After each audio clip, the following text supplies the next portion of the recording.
हमारे विपक्ष के लोगों को, हम लोगों का काम उन लोगों को रास नहीं आता है। और अभी तो 2-3 महीना के बाद चुनाव है इस राज्य में, विधानसभा का, फिर से इस राज्य में सरकार चुनने का। और ये लोग विगत 3-4 महीने से, 5 महीने से यहां पर अपना जहरीला बीज बोने पे लगा हुआ है। यहां पर अपना जहरीला बीज बोने पे लगा हुआ है। यहां के नेताओं से वो बीज नहीं बोया गया तो आप छत्तीसगढ़, मध्य प्रदेश, असम से नेताओं को लाया जा रहा है और यहां के आदिवासी, दलित, पिछड़े अल्पसंख्यकों के भीतर इनको इस राज्य का जितना अल्पसंख्यक समुदाय है सभी इनको बांग्लादेश दिखता है, सभी इनको घुसपैठिया दिखता है। और आदिवासी हितों की बात करते हैं। आज तक भारतीय जनता पार्टी का नेता लोग आदिवासी दिवस पर आदिवासियों को बधाई देने तक इन लोग मुनासिब नहीं समझता है। 20 सालों में कभी इन लोगों ने राज्य में आदिवासी महोत्सव नहीं मनाया।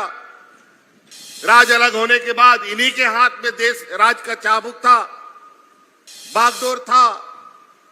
कभी आदिवासी महोत्सव में आदिवासियों को सम्मान नहीं मिला। हमारे विपक्ष के लोगों को, हम लोगों का काम उन लोगों को रास नहीं आता है। और अभी तो 2-3 महीना के बाद चुनाव है इस राज्य में, विधानसभा का, फिर से इस राज्य में सरकार चुनने का। और ये लोग विगत 3-4 महीने से, 5 महीने से यहां पर अपना जहरीला बीज बोने पे लगा हुआ है। यहां के नेताओं से वो बीज नहीं बोया गया तो आप छत्तीसगढ़, मध्य प्रदेश, असम से नेताओं को लाया जा रहा है और यहां के आदिवासी, दलित, पिछड़े अल्पसंख्यकों के भीतर एक सांप्रदायिक तनाव और द्वेष फैलाने का काम शुरू हो चुका है। किसी को आदिवासी, दलित, पिछड़े के नाम पर लड़ाओ, हिंदू मुस्लिम के नाम पर लड़ाओ, अगड़ा पिछड़ा के नाम पर लड़ाओ। इस तरीके के इन लोगों के आज के दिन में भाषण चल रहे हैं। इनको इस राज्य का जितना अल्पसंख्यक समुदाय है सभी इनको बांग्लादेश दिखता है, सभी इनको घुसपैठिया दिखता है। और आदिवासी हितों की बात करते हैं। आज तक भारतीय जनता पार्टी का नेता लोग आदिवासी दिवस पर आदिवासियों को बधाई देने तक इन लोग मुनासिब नहीं समझता है। 20 सालों में कभी इन लोगों ने राज्य में आदिवासी महोत्सव नहीं मनाया। राज्य अलग होने के बाद इन्हीं के हाथ में देश राज्य का चाबुक था, बागडोर था। कभी आदिवासी महोत्सव में आदिवासियों को सम्मान नहीं मिला। आज यहां के आदिवासी मूलवासी की सरकार बनी। हर 9 अगस्त को 2 दिवसीय आदिवासी महोत्सव इस झारखंड में मनाया जाता है।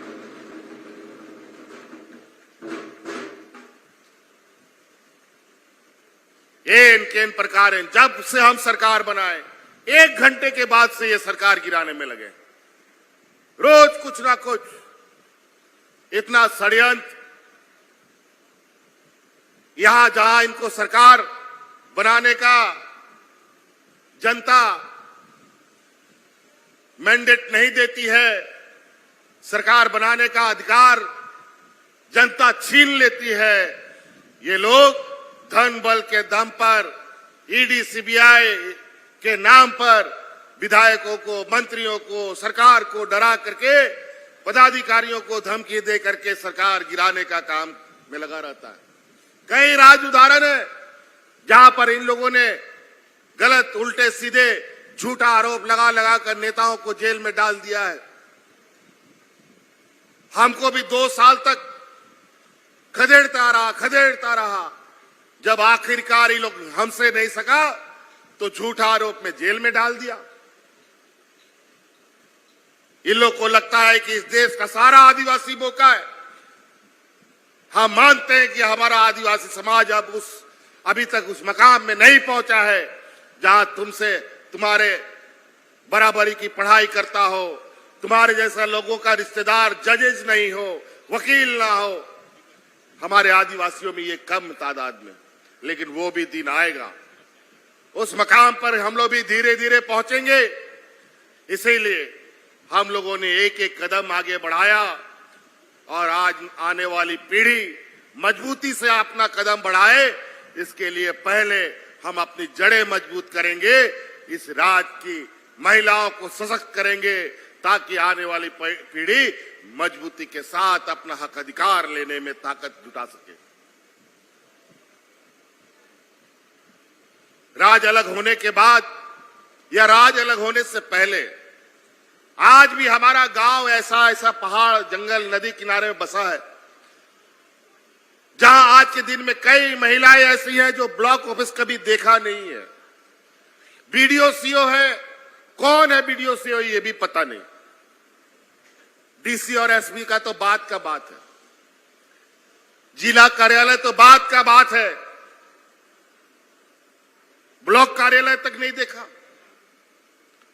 नोआ दिसोम रे आयमा को हड़ को हड़ाम को जुआन कोड़ा को बाको नेल का ब्लॉक ऑफिस सकारे में ना बीडीओ सीओ को एक ना नुआ बाको बढ़ाया, लेकिन वहां हुदीस पे और दिशा पे सरकार बिनाव कते आलिया नोआ अबुआ सरकार आतू रे पंचायत रे सेन कते आपे समस्या ऑल कते इंटेन को सिटर लेदा।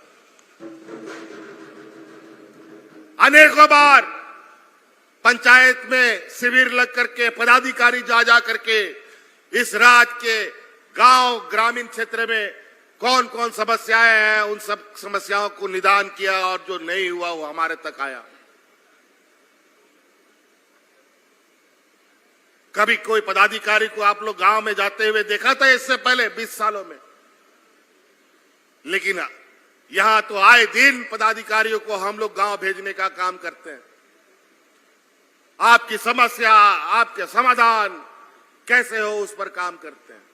इसीलिए हमने पहले भी कहा था सरकार बनने के बाद कि हमारी सरकार रांची हेडक्वार्टर से नहीं, हमारी सरकार सुदूर ग्रामीण क्षेत्रों से चलेगा।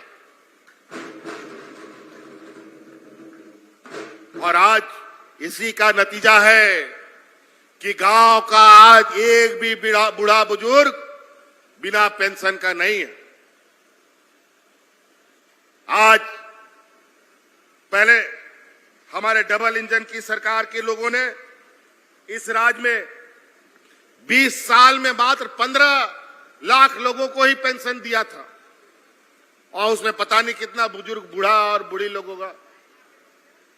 लेकिन इन 4 साल के अंदर, मात्र 4 साल में हमारी सरकार ने, गठबंधन की सरकार ने इस राज्य के 40 लाख बुजुर्गों को पेंशन देने का काम किया, मात्र 4 साल में। और ये 20 साल में 15 लाख। क्या क्या डबल इंजन का लोगों ने। हमारे बूढ़ा बुजुर्ग पेंशन के लिए दलालों का चक्कर काटते रहे 20 साल तक। बेचारा कार्ड के लालसा में, कार्ड तो बना नहीं, लेकिन बेचारा इस दुनिया से बिना कार्ड का, बिना पेंशन का ये दुनिया छोड़ के चला गया। लेकिन आज हमने कानून बनाया, पहले 60 साल की उम्र तक का कानून बनाया था कि बूढ़ा बुजुर्ग लोग को पेंशन देंगे।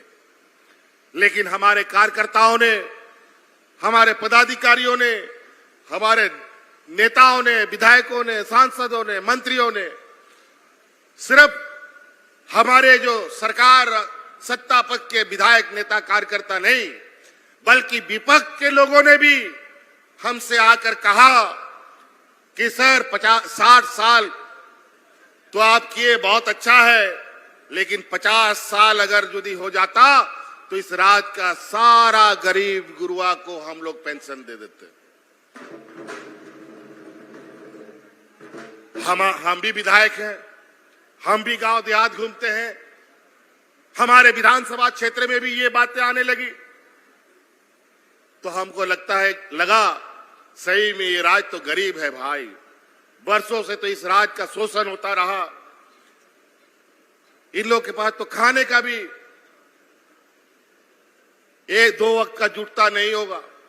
तो हम लोगों ने तुरंत उस कानून को बदला और 60 साल को घटा करके 50 साल का उम्र कर दिया।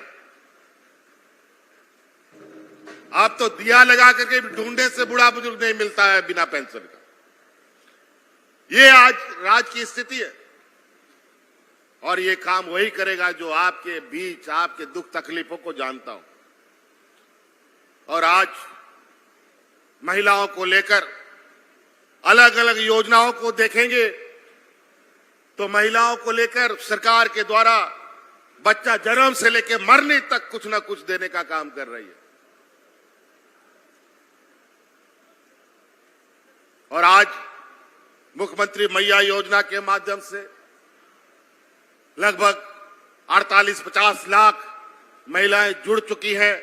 अभी हम लोगों ने बटन दबाया, लगभग 4.5 लाख, 4.6 लाख महिलाओं के खाते में पैसा जा चुका है।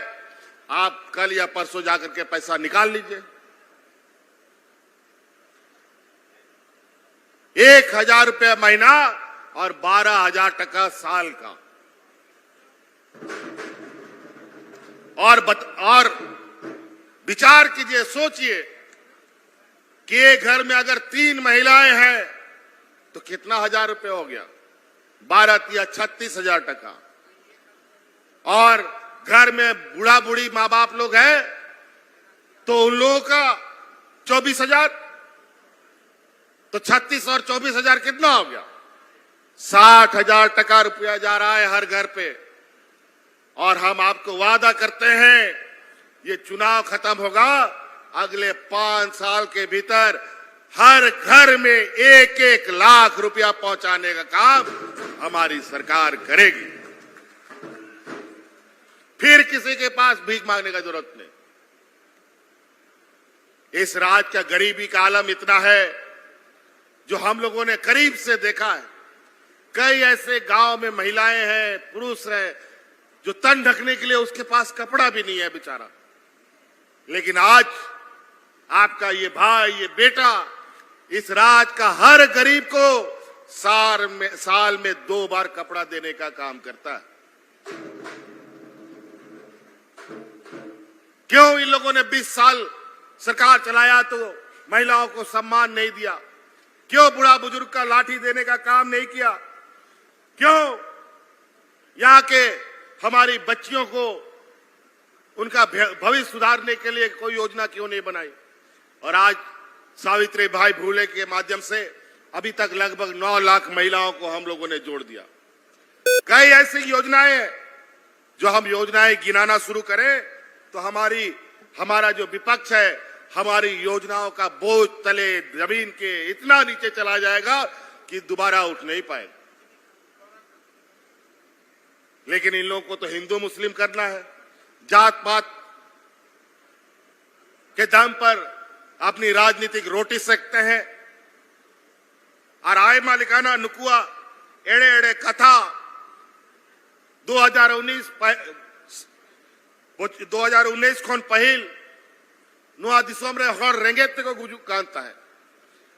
लेकिन नोआ अब सरकार रे कोरोना जैसा महामारी है ना पूरा दिसोम रे हर को इना को परेशान लेना उन जो कोई हो इंग मिक्तांग होड़ो नोडे रेंगेते बांगो चले को सराम नोडे पे दुड़ू कान को होड़ा दाड़ेते आतू आतू रे जोमा बनाव कते घटिया कोता है उनाते विचार केदा कि नोआ दिसोम रे सनाम कोन पहिल गोगो हड़ को बन कटेट कुआ ताकि हिजू आना उनकुरन गिदर पिदर मोच को ओलो पड़ामा और बुद्धिमान को बिना मा और साव सावते नुकुआ सरकार रे डबल इंजन सरकार रे